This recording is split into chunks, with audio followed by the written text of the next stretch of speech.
Happy Sunday. Yes, I am wearing a unicorn hat. Today's Super Bowl and I want to get into the spirit. And it was a kind of bad hair day today. So being attached, what does that mean? And how can we get attached to things like our looks? Think about it. How we look into the mirror each day, how attached are we to what we see there, and how often do we maybe find ourselves focusing on what's not right or what we don't like about ourselves. So putting on a costume and just dressing up and doing something out of your ordinary can be a great way to look at those attachments that we conform to so much in life. And when I studied the law of attachment and all the attachment theory in psychology, I read a great book that is called Attached. It's called Attached, the New Science of Adult Attachment and How It Can Help You Find and Keep Love. So I studied this book and I thought it was a fabulous read. The authors, by the way, are the neuroscientists. Oh dear, let's see if I can find it. I'll post it in the link. Oh no, here it is. Amir Levine and Rachel Heller, right?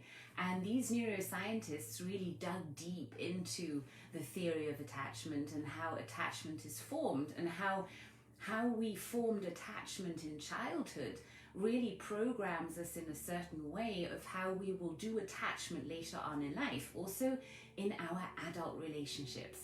It's a fascinating topic and I incorporated it in my Joyful Kids program because I think it's so important to understand why children behave in a certain way and where trauma can already start and where this programming and conditioning can already start, and we can save ourselves so much trouble if we understand earlier on.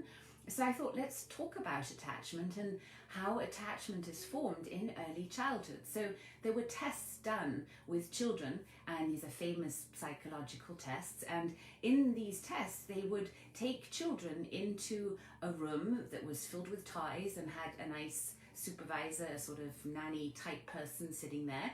And this young child would walk in with mom, usually around the age of 2 or 3, so toddler age, which is also the time when children start exploring, right?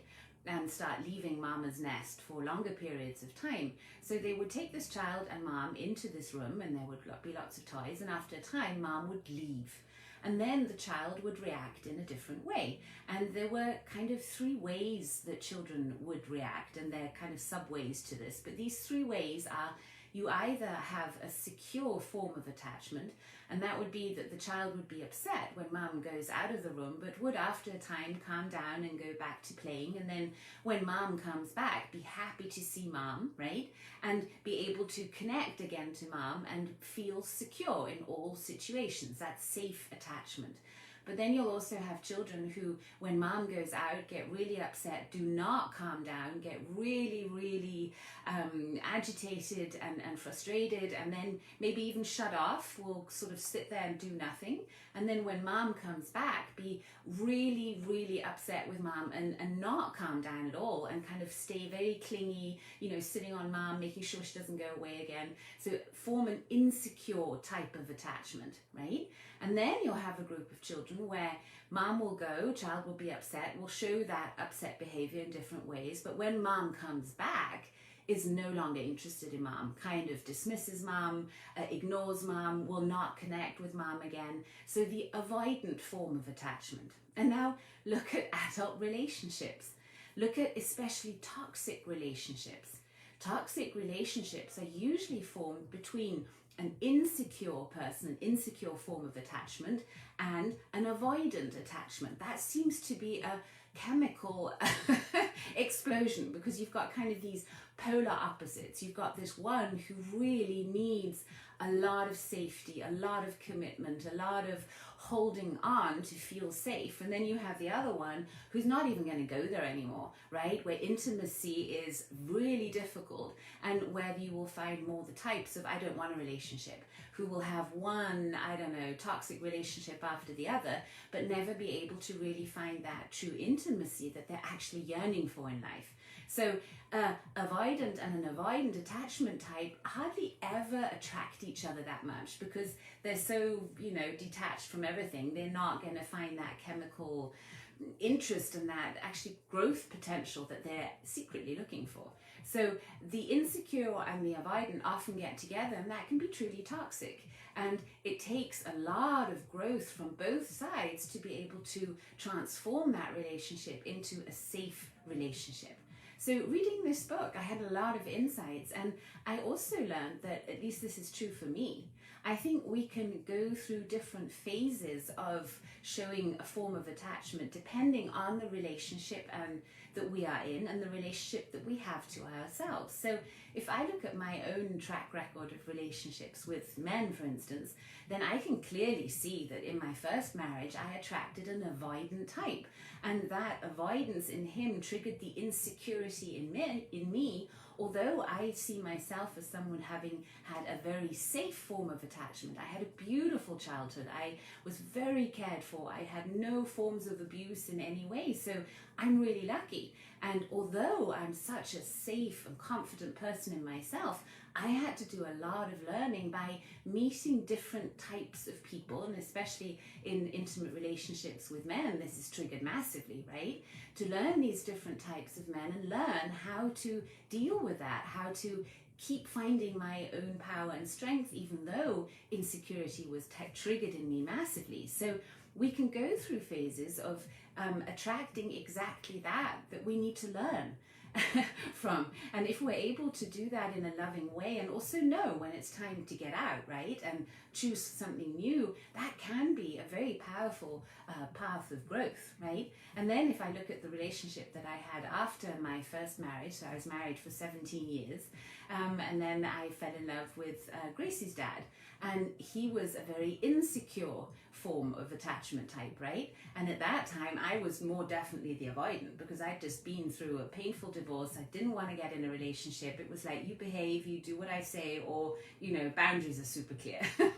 So I was more the avoidant, and he was the more insecure, and there was chemical attraction for sure. I remember that push and pull, that power game that would go on the whole time. And that took a long while to, you know, really understand and also be able to navigate in the most loving way so that it would not be destructive.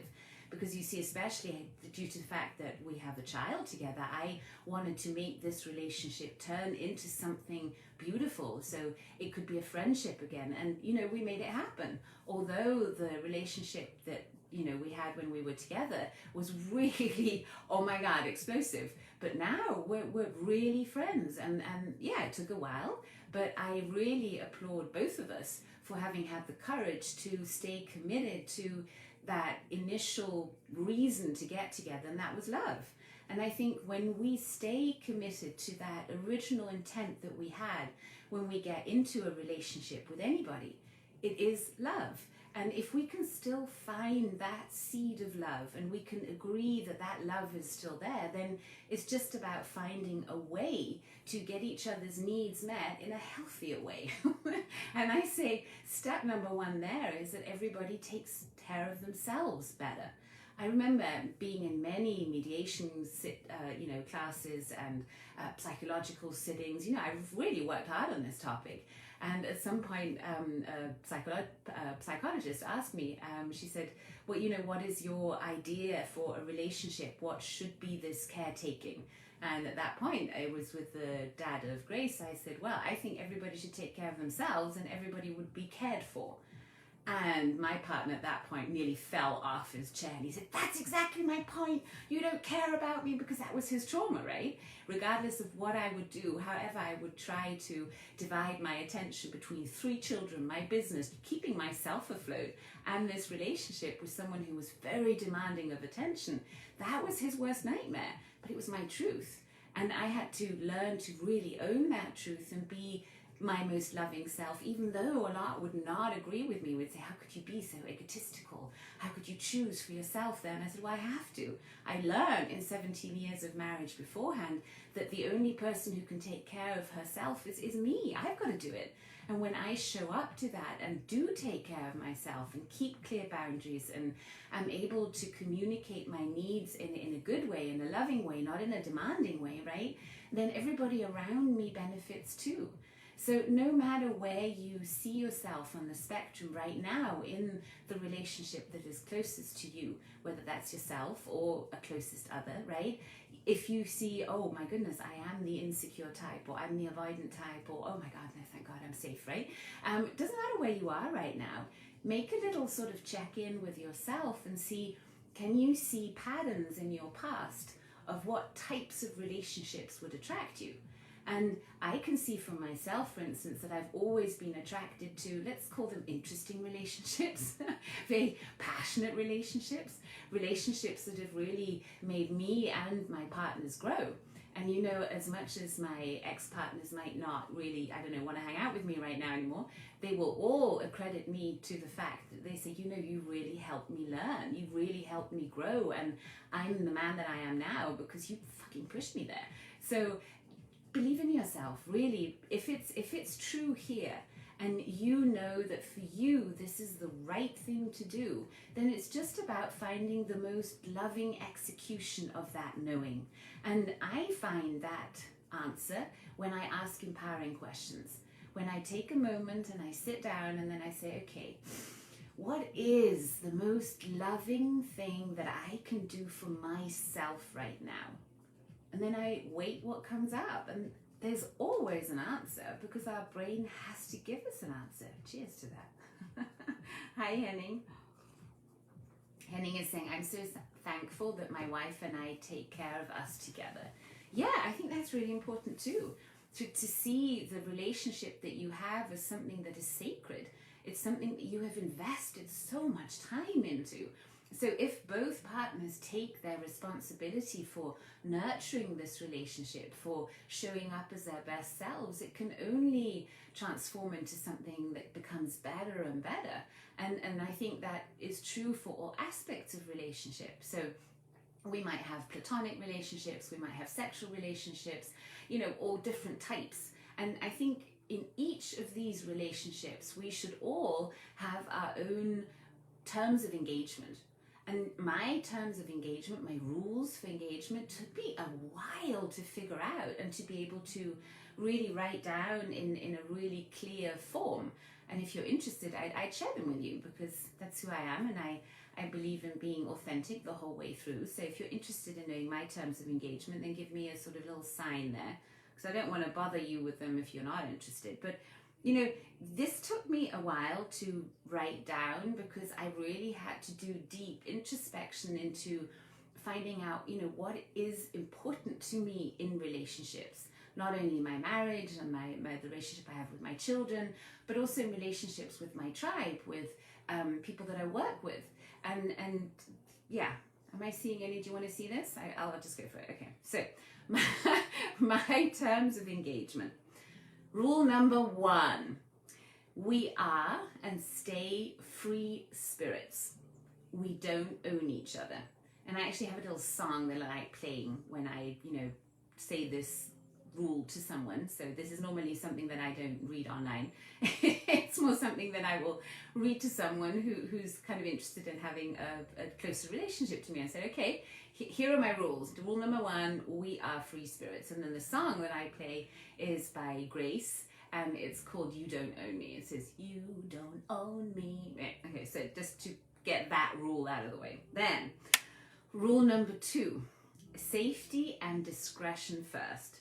No spreading of disease, no social display, or sharing of private information with others. Don't put me on display. I don't like that, right? We 100% respect each other's privacy, partners and friends, and respective status. So that is important for me because I am who I am, and I have many roles that I play in my life, and whoever wants to be close to me has to respect all those roles that I have and at least acknowledge them, right? Respect them, because otherwise I found that sometimes people can get into a state of demanding more attention or more time or more intimacy or more whatever than I am willing to give. So I always want to be really clear for anyone who wants to be close to me is that I have all these different things that are really important to me, and I am not going to give up any of those things for someone who's not respecting that. So that's that rule. Okay, then rule number 3. This might need to be rule number 1, but I think the chronological order as I have it right now is okay. So rule number 3 is no drama. We are adults and responsible for our own emotions, state, and choices. Okay, so I used to have a real high track record on attracting drama queens. And oh my goodness, as much as I've learned from drama queens, and hey, I can be a drama queen too if I want to, but it's a switch. You can turn it on and off, thank God, at least for me. But some people go through their lives as drama queens and creating so much drama, and that's not my jam. That's not what I want. Okay, and then rule number 4. Rule number 4 is, should our relationship become toxic, we take the time and space to find the root cause and heal without blaming or shaming others. We respect each other's requests for timeouts and are free to speak our truth compassionately. There you go. Those are my 4 rules of engagement. What about you? Do you have rules of engagement? I hope that this has inspired you to write them down, to start pondering on this. What do I need to feel safe? What do I need to be able to show up as my true self? And start determining those conditions. And you will notice that the clearer you are on them, the clearer your intent is when you connect with others. And the clearer, we can all get on our expectations of each other's. And then I think is a great way to avoid disappointments. Wouldn't you agree? So the other message I have for you. I drink black tea with goat's milk. At least that's what I'm drinking right now, just in case you're interested. And that is my granny. That is my Granny Peggy. She lived to be 97 years old, an amazing lady, was a physiotherapist. Worked, I don't know, I think she was over 70 until she finally retired. She was an entrepreneur. So she set up her own business, and she'd have a little black Mini with which she drove to her clients, her patients, and she would help them get better again. And oh, she's such an integral part of my life, although she's no longer on this planet. And I really feel her watching over me in so many moments. I'm so grateful, an amazing teacher to have had. So she's a great role model of mine, and I hope to, exceed her and my expectations as to what kind of great grandma I will be. I know I'm going to have fun with my grandchildren, for sure, for sure. So the other message I wanted to bring you is to please check out our Sleep Your Fat Away Challenge 2021. We've put together an amazing boot camp for you where we have integrated, oh my goodness, all the teachings from the Sleep Your Fat Away best-selling book, from all the experience that we have had in the past 8 years of sharing this program globally in many different languages, but the English one is the only one that has the app. We're working on making this more international, but for now, you would have the option to get this Sleep Your Fat Away app for just $97. It's normally sold, you can go on our website right now, at $197, and it's worth every single dollar, seriously, because it can change your life. The only thing you need to be able to do is press a button and commit to spending 20 minutes a day not doing anything but listening to my sweet voice, telling you beautiful things about yourself and giving you all the empowering beliefs and that state of mind that you need to have to be able to be your healthy, happy, and slim self. And I don't want to only give you that app, I want to give you all the support you need that I know we need when we're on a journey of transformation. We need a community. We need a group of people around us who are inspiring us, who are, helping us stay on track, who have good ideas, who are there for us when we're maybe feeling down, who will listen to us when we're having an off day, who can give us valuable advice. And in a community like that, especially if everyone is united with that same goal, to become their healthy, happy, and slim self, true miracles happen. And I'm going to give you that brain training piece, so you will have everything you need in your phone, right? Our true little buddy. You can listen to me every day. You can listen to me every night. Yes, we can have date nights. You can sleep with my voice.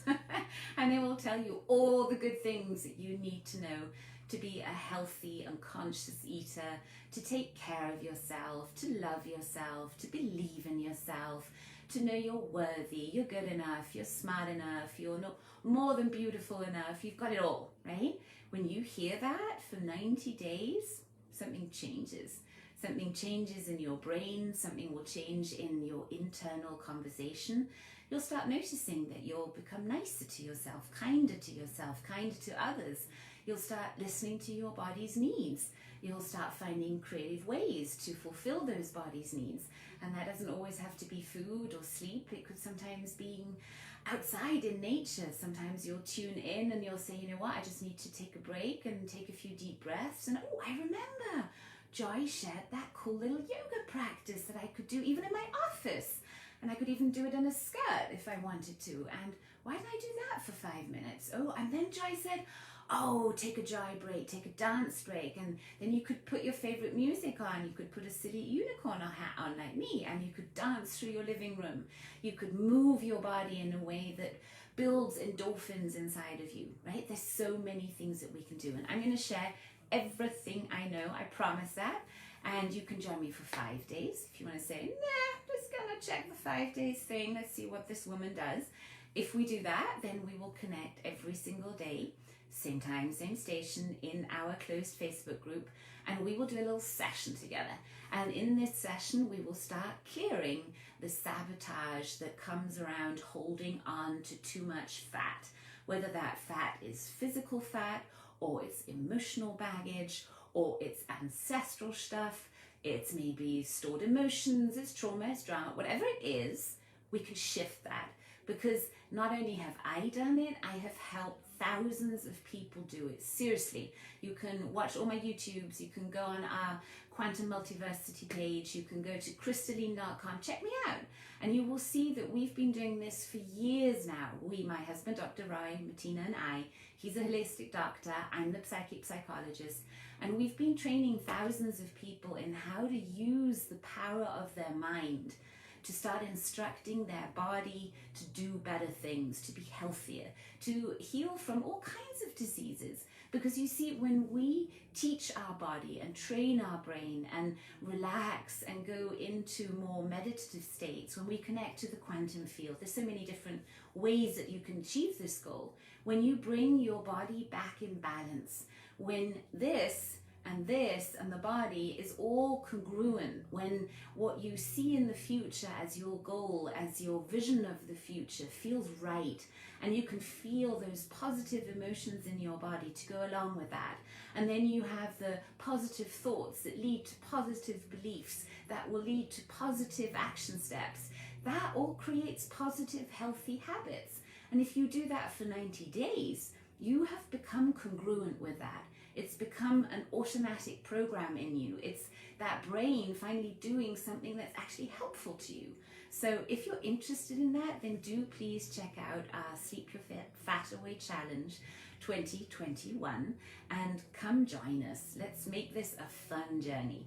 The people that I know that have already joined are from all over this world. There's some of my dearest friends in there that are joining, that have already had the app, that have already lost a lot of weight but want to kickstart again. We have people joining who say, you know what, I don't actually want to lose weight, but I want to feel happier. There's something in my mind going on that I want to fix. Then we have people just joining for the heck of it because they say, you know what, I want to get even fitter, and this is a nice opportunity to do it together. I want to work out with you, Joy. And yeah, it's going to be super fun. Our whole household is joining in. We're going to be connecting it with some juicing. We're going to be working out together. We will be chanting together. That's our newest thing. Once a day, we all get together around our Tesla, our biocharger, and we chant this ancient mantra, Nam Myoho Renge Kyo, Nam Myoho Renge Kyo, and we manifest our heart's desires, and everybody's working on something else. And then, big news, we even have Mirella Backer joining us at the Sanctuary. She's a beautiful soul working in our team. Some of you may know her from the Joy Tribe, and Mirella is always busy doing all the editing for our videos and all our stuff online. If it's not being taken care of by my life, then she's the one doing all this stuff. So shout out to Mirella, she's doing an amazing job. And I was on the call with her just the other day, and she said, you know, Joy, I want to come. And I said, what do you mean you want to come? She said, I want to come to the States. I want to come to the US and I want to be part of the challenge at your house. And I said, wow, that's an amazing idea. We should do that.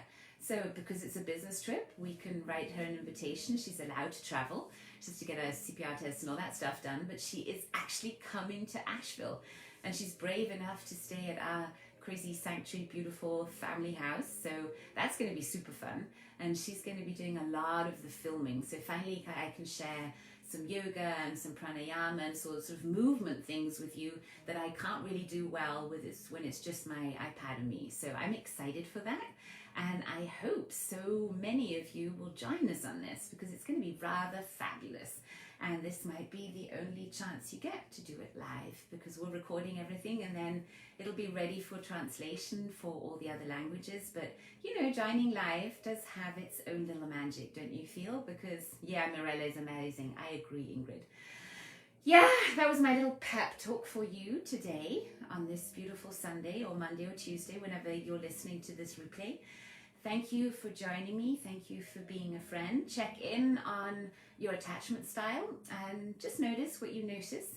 Keep on asking empowering questions and believe in yourself. You are so friggin' worth it.